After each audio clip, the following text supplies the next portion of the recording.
নমো নমঃ নমস্কাৰ।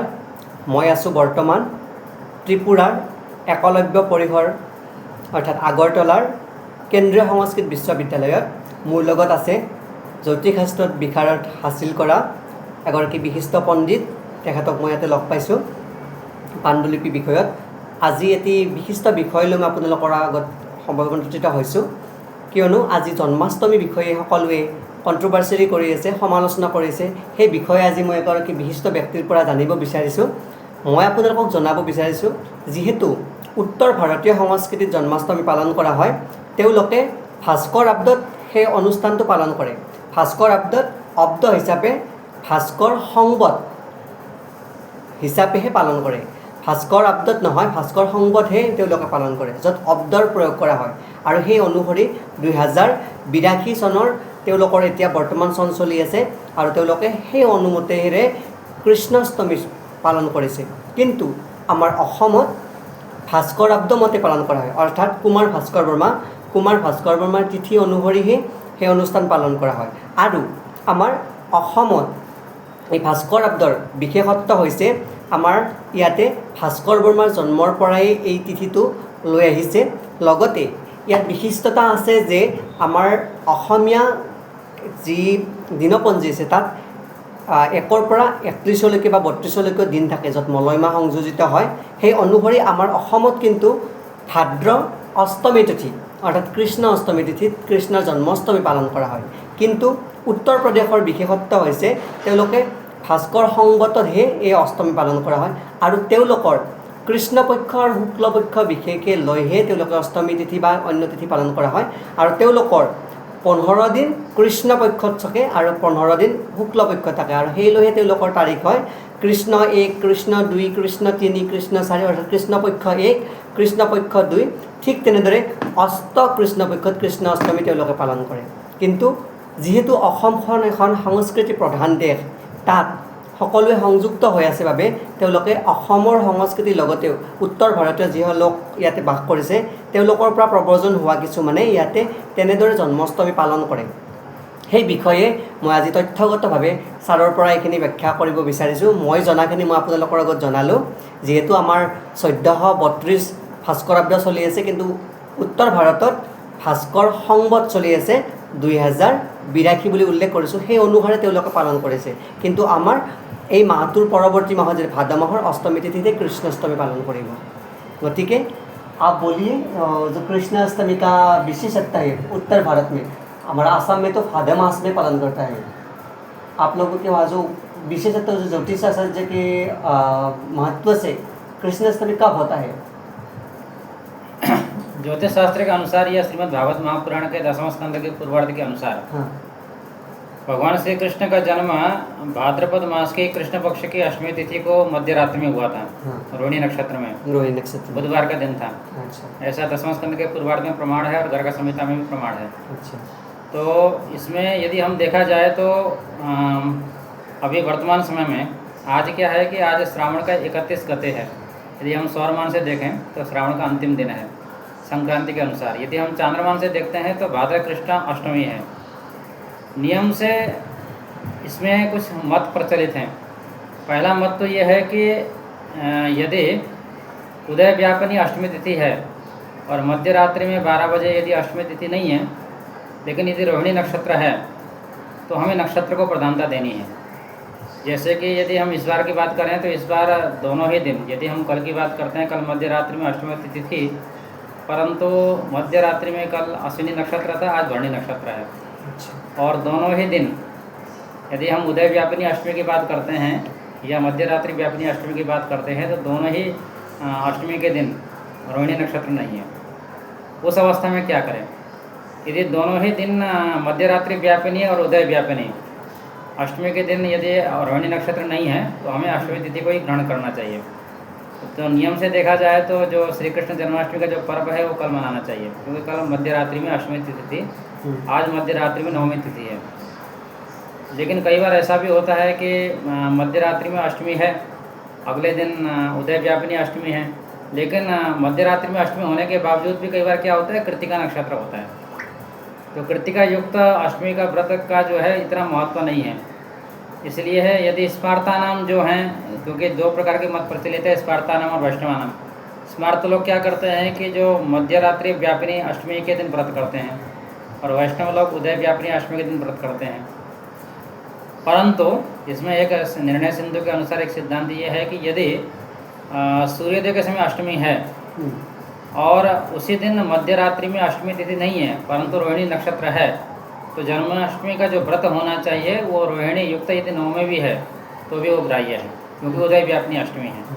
इसमें यही मत है, मुख्य यही विषय हाँ, है। मुख्य यही विषय हाँ, है। लेकिन मैंने बोला कि वो जो आसाम का जो भास्कर अब्द है, हाँ, भास्कर अब्द के अनुसार वो 1632 हाँ, 1632 में जो भास्कर अब्द है वो भारतीय जो संहिता है, हाँ। जो कुमार भास्कर वर्मा हाँ। कुमार भास्कर वर्मा की जन्म के बाद जो भास्कर अब्द प्रचलित हुआ है, हाँ। उसमें जो असम का जो महीना है वो जो भाद्र मास व श्रावण मास, उस महीने में थोड़ा बहुत ऐसा होता है कि एक दिवस से 31 या 32 दिवस तक चलता है, जो मलाई मास कहते हैं।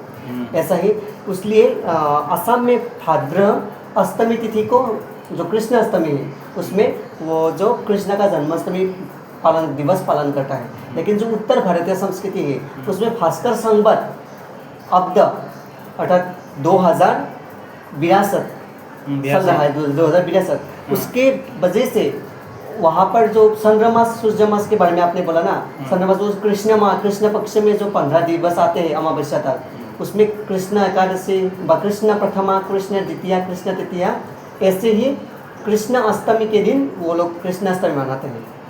वो उत्तर भारतीय संस्कृति है, लेकिन असम में वो विशेषतया भाद्र अष्टमी तिथि में होता है।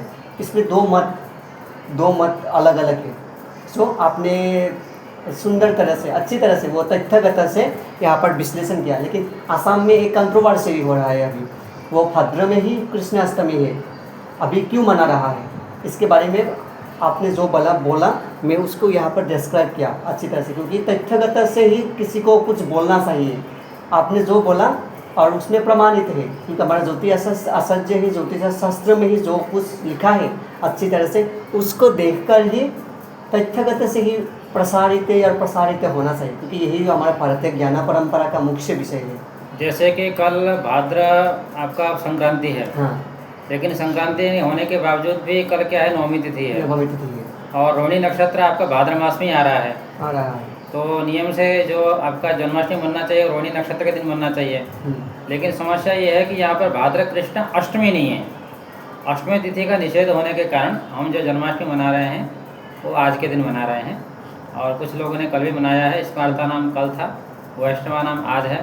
जिन्होंने शंख चक्रांकित कराया है, जो श्री संप्रदाय में या निम्बार्क संप्रदाय में जो लोग दीक्षित हुए हैं, उन लोगों के लिए श्री कृष्ण जन्माष्टमी का पर्व आज है। जो स्मार्त परंपरा में है, जो कि पंचदेवोपासक हैं, जो शक्ति के उपासक हैं, शिव के उपासक हैं, सूर्य के उपासक हैं, गणेश के उपासक हैं, तो पंचदेवोपासक स्मार्त लोगों के लिए जो श्री कृष्ण जन्माष्टमी का जो व्रत था वो कल था।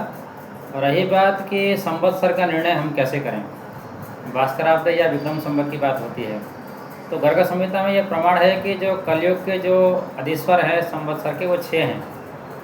विक्रम संवत से पहले युधिष्ठिर संवत का प्रचलन था। अच्छा, युधिष्ठिर संवत, क्योंकि कलयुग की कुल आयु 4,32,000 है। 4,32,000। तो 4,32,000 में सबसे पहले जब महाभारत का युद्ध हुआ तो महाभारत युद्ध के 36 वर्ष पश्चात कलयुग प्रारंभ हुआ, और जिस समय धर्मराज युधिष्ठिर सिंहासन पर आरूढ़ हुए उसी दिन से युधिष्ठिर संवत प्रारंभ हुआ।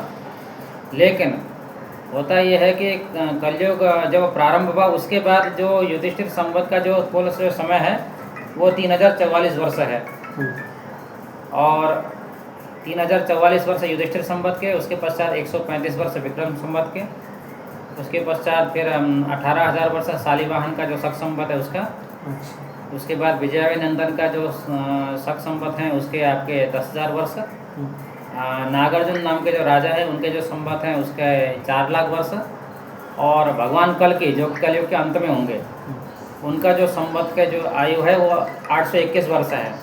इस प्रकार से कुल मिलाकर के 4,32,000 वर्ष की आयु बैठती है यदि आप प्लस करेंगे, क्योंकि युधिष्ठिर के 3044 वर्ष के बाद जो सम्राट विक्रमादित्य थे, जो भर्तृहरि के छोटे भाई थे, वो सिंहासन पर आरूढ़ हुए और तब से विक्रम संवत चल रहा है। शक संवत में और जो विक्रम संवत में 135 वर्षों का अंतर है। यदि आप 2082 वर्ष में यदि आप 135 घटाएंगे तो आपको शक संवत कितना चल रहा है वो पता चलेगा। उस शक संवत को हमारा जो भारत सरकार है इसने राष्ट्रीय कैलेंडर के रूप में भी उसको मान्यता प्रदान की है। कलयुग की यदि कुल आयु जानना चाहते हों तो कलयुग की कुल आयु जानने के लिए विक्रम संवत में यदि आप 3044 वर्ष यदि प्लस कर देते हैं, जैसे 2082 साल अभी विक्रम संवत चल रहा है, 2082 में यदि आप 3044 वर्ष यदि आप प्लस कर देते हैं तो कलयुग की कुल आयु ज्ञात होती है। यही मुख्य विषय है। हाँ, तो इसे गर्ग संहिता में 6 जो है इसका संवत्सर के प्रवर्तक है। पहले नंबर पे सम्राट युधिष्ठिर, दूसरे नंबर पर आपके सम्राट विक्रमादित्य, तीसरे नंबर पर सम्राट शालिवाहन, चौथे नंबर पर राजा विजयाभिनंदन, पाँचवें नंबर पर सम्राट नागार्जुन और छठे नंबर पर राजा कल्कि, भगवान कल्कि। तो कलयुग के जब 821 वर्ष शेष रहेंगे तब भगवान का कलयुग के अंतिम चरण में संध्यांश काल में जो है उनका संबल ग्राम में जन्म होगा। और ये संबल ग्राम कहाँ है, ऐसा कुछ लोगों का यह प्रश्न है। तो इसके विषय में ये बताना आवश्यक है कि जो संबल ग्राम आज के समय में उत्तर प्रदेश में है, वहाँ पर श्री कल्कि भगवान का अवतार नहीं होगा। अरुणाचल प्रदेश के तरफ एक बहुत ही जो है गुप्त भूमि है जहाँ साधक लोग तपस्या करते हैं, जहाँ पर कि अश्वत्थामा जी अष्टचिरंजीवी साधनारत हैं, परशुराम जी वहाँ पर साधना करते हैं। तो उसको हम ज्ञानगंज के नाम से वो विख्यात है। और जो चाइना वाले हैं उसको सांग्रीला घाटी के नाम से जो प्रसिद्ध है, वो आप इन चर्म चक्षुओं के द्वारा उस दिव्य धाम का आप दर्शन नहीं कर सकते। तो कलयुग के अंत में उसी ज्ञानगंज में, जहाँ पर कि वो हमारे जो 3 डायमेंशन है, 3 डायमेंशन से बाहर निकल करके चौथे डायमेंशन में यदि आप प्रवेश करते हैं, जहाँ पर कि समय बीतता हुआ पता नहीं चलता, काल की गति धीमी हो जाती है, वहाँ पर कलयुग का कोई प्रभाव नहीं, वहाँ पर समय का कोई प्रभाव नहीं, वहाँ समय बीतता हुआ ज्ञात नहीं होता। तो जहाँ पर बड़े बड़े जो ऋषि मुनि हैं, संत महापुरुष हैं, योगी यतिजन जो जहाँ पर समाधिस्थ हैं, ऐसे इस ज्ञानगंज नाम के स्थान पर उसी को संबल कहा जाता है, वहाँ पर जो है भगवान कल्कि का अवतरण होगा। यही मुख्य विषय है। हाँ, आप लोगों को पता चल गया। मैं আপোনালোকক দাঙি ধৰিলোঁ এই কথাটো। আশা কৰোঁ উপকৃত হ'ব। শেষত কৃষ্ণ মন্ত্ৰৰে সামৰণি পৰিছে এই ভিডিঅ'টোৰ। এই কৃষ্ণ মন্ত্ৰ গা দিছে শান্তাকাৰম পূজক আছে। वराहपीडम। हाँ, वराहपीडम नटवरवपुः कर्णयोः कर्णिकारं बिभ्रतवासः कनककपिशं वैजयन्तीं च मालां रन्ध्रान् वेणोरधरसुदया पूरयन् गोपवृन्दैः वृन्दारण्यं स्वोदरमणं प्राविशद गीतकीर्तिः सच्चिदानन्दरूपाय विश्वोत्पत्त्यादिहेतवे तापत्रयविनाशाय श्रीकृष्णाय वयं नमः। कृष्णाय वासुदेवाय हरये परमात्मने प्रणतक्लेशनाशाय गोविन्दाय नमो नमः। पुराण पुरुषोत्तमाय नमः। श्री कृष्णचंद्राय नमः। बोलिए श्री कृष्ण भगवान की जय। वृंदावन बिहारी लाल की जय। श्री कृष्ण जन्माष्टमी महामहोत्सव की जय। जय जय श्री राधे। जय जय श्री राधे। जय जय श्री राधे श्याम। धन्यवाद आपको। आप लोगों को भी धन्यवाद। আপোনালোককো ধন্যবাদ জনালোঁ। জয় আই অসম।